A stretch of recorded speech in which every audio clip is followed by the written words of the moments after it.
Ary rehefa zatra anao mirespekte an'le réveil, tsy mila réveil-tsiny anao ve fa tafao azy. Igny anie mba ho tonga amin'izany ianao amin'ny agnaran'i Jesosy. Amen. Ary ao amin'ny Salamo 23:1, izy koa mamaky antsika igny andiny soratra masina igny Salamo 23:1, izy hoe Jehovah ny mpiandry ahy, tsy hanan-java-mahory ahy. Jehovah ny mpiandry ahy, tsy hanan-java-mahory ahy. Dia apetraka antsika ny fanontaniana, izovy mpiandry anao io. Antsika nefa dia mahazo lesona isan-karazany, mahazo fampianarana marobe, ny afantarana fa Jehovah ny mpiandry anao dia mankatony didin'i Jehovah ianao.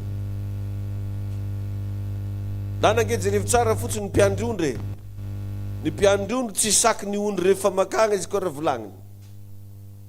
Ary zay magnaraka ny baiko ny mpiandry ondry mahazo rano rehefa tonga fotoana fisotroana rano, mahazo ahitra maitso. Zay nge le voalazan'ny Salamo 23:1, Jehovah ozy ny mpiandry ahy, tsy hanan-java-mahory ahy, mampandry ahy eo amin'ny ahy maitso izy, mitondra ahy eo amoron'ny rano fialan-tsasatra izy. A condition anao magneky andrasana. Ny afantarana anao fa magneky andrasana, mankatoy zay lazain'Andriamanitra aminao anao. Dia mipetraka ny fanontaniana aiza ho aiza zany zao. Ohatra fotsiny ho an'izay manambady, misy tenin'Andriamanitra zay agny hoe anareo lehilahy ozy tiava ny vadinareo.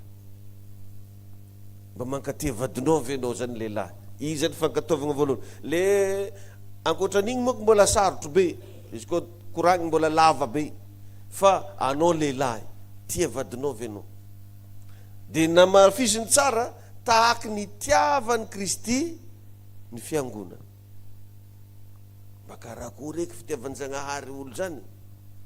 Doto zany koa izy nareo vehivavy, magnino koa izy? Manekeny vadinareo tahaky ny anekena any Kristy. Anao zany izy koa manambady, Kristinao zany vadinao io. Masangisangiry izy koa fitonga andragno, akory Kristy hoe. Fa izy foagna tsy Kristy andongaliha.